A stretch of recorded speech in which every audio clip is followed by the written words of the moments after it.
আসসালামু আলাইকুম। মা রান্নাঘরে আপনাদের স্বাগতম। আজকে আমরা রান্না করব হচ্ছে বিফ খিচুড়ি।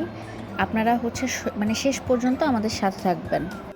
প্রথমে আমরা মাংস ছোট, ছোট করে কেটে নিব। ছোট, ছোট করে মাংস কেটে নিলে ওটার মধ্যে হচ্ছে ভালো করে মসলা ঢোকে। প্রথমে আমি হচ্ছে আদা বাটা দিয়ে দিব। তারপরে এখানে হচ্ছে শুকনা মরিচ শুকনা মরিচের গুঁড়া ২ টেবিল চামচ দিয়ে দিব। কেউ যদি ঝাল বেশি পছন্দ করে তারা একটু বাড়িয়ে দিতে পারে, সমস্যা নাই। আমি এখানে কিছুটা কম ইউজ করেছি। তারপরে লবণ দিয়ে দিলাম ২ টেবিল চামচ। তারপরে হচ্ছে জিরা গুঁড়া দিয়ে দিলাম ২ টেবিল চামচ। হলুদের গুঁড়া ২ টেবিল চামচের একটু বেশি দিয়েছি এখানে। তারপর আমরা এখানে গরম মশলার গুঁড়া হচ্ছে ২ টেবিল চামচ দিয়ে দিচ্ছি। ধনিয়া গুঁড়া দিয়ে দিব হচ্ছে ২ টেবিল চামচ। তারপর এখানে হচ্ছে আমরা এলাচের গুঁড়া হচ্ছে ২ চা চামচের মতো দিয়ে দিচ্ছি। বাজারে একটা ম্যাগি মশলা পাওয়া যায়, সেটা টেস্টের জন্য আমরা ম্যাগি মশলাটা দিয়ে দিয়েছি এবং পেঁয়াজ কুচি যেটা ছিল আমরা কেটে রেখেছিলাম আগে, সেই পেঁয়াজ কুচি এর মধ্যে দিয়ে দিচ্ছি এবং রসুন কুচি না দিয়ে গোটা গোটা রসুন আছে সেগুলো আমরা এটার মধ্যে দিয়ে দিচ্ছি। তারপরে এটার মধ্যে আমরা দিব হচ্ছে কাঁচামরিচের ফালি কেটে রেখেছিলাম, ওটা হচ্ছে কাঁচামরিচ ফালি করে আমরা এখানে দিয়ে দিলাম। এটার মধ্যে আমরা ১ কাপ পরিমাণ হচ্ছে তেল দিয়ে দিচ্ছি, সয়াবিন তেল। আপনারা চাইলে সরিষার তেলও অ্যাড করতে পারেন। অনেকে আছে শুধু সরিষার তেল দিয়েই রান্না করে। তারপরে হচ্ছে ২-৩টা তেজপাতা এর মধ্যে ছিঁড়ে দিয়ে দিলাম। এখন হচ্ছে সুন্দর করে মাখানোর পালা। ভালো করে এটা অনেকক্ষণ যাবত ২-৩ মিনিটের মতো সুন্দর করে মেরিনেট করতে হবে। যত ভালো করে মাখাবেন তত ভালো এটার একটা স্বাদ আসবে এবং যখন কষাবেন ভালো একটা ঘ্রাণ আসবে।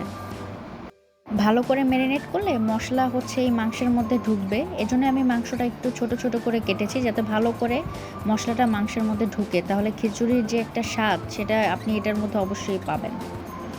হাতে যে মশলা ছিল সেটা ধুয়েই আমি এটার মধ্যে পানি অল্প একটু ইউজ করেছি। কারণ এটার মধ্যে হচ্ছে গ্যাসটা যখন ধরাবো অবশ্যই যাতে এটা তলে লেগে না যায়, এই কারণে হচ্ছে আমি একটু পানি ইউজ করেছি।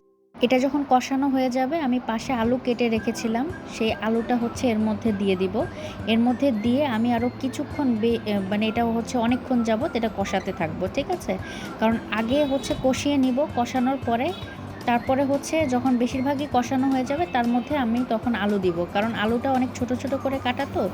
যদি আপনি আগে থেকে দেন তাহলে আলুগুলা গলে যেতে পারে, এই কারণে। তারপরে ধুয়ে রাখা চাল ডাল আমি এর মধ্যে ঢেলে দিলাম। চাল ডাল ধোয়াটা আমি স্কিপ করে গেছি, কারণ সবাই তো জানে কিভাবে চাল ডাল ধুতে হবে, এটা স্কিপ করে গিয়েছি আমি এই কারণে। তো চাল ডাল দেওয়ার পরে এইটা হচ্ছে আমি ভালো করে নাড়তে থাকবো, কারণ আপনার এখানে যাতে তলে না ধরে যায় এজন্য সুন্দর করে নাড়িয়ে দিতে হবে। সব মশলা যাতে পুরোটা চালের সাথে একদম মাখো মাখো হয়ে যায় এমনভাবে নাড়াতে হবে। কোনো জায়গায় হচ্ছে আপনার মশলা থাকলো আবার কোনো জায়গায় থাকলো না, এমনভাবে নাড়ানো যাবে না। এজন্য পরিপূর্ণভাবে এগুলো ভালো করে নাড়িয়ে দিতে হবে যাতে সব চালের সাথে মশলা ঠিকঠাক মতো হচ্ছে যায় এবং আপনার যখন রান্না করা হবে প্রতিটায় যাতে লবণ ঠিকমতো হয়।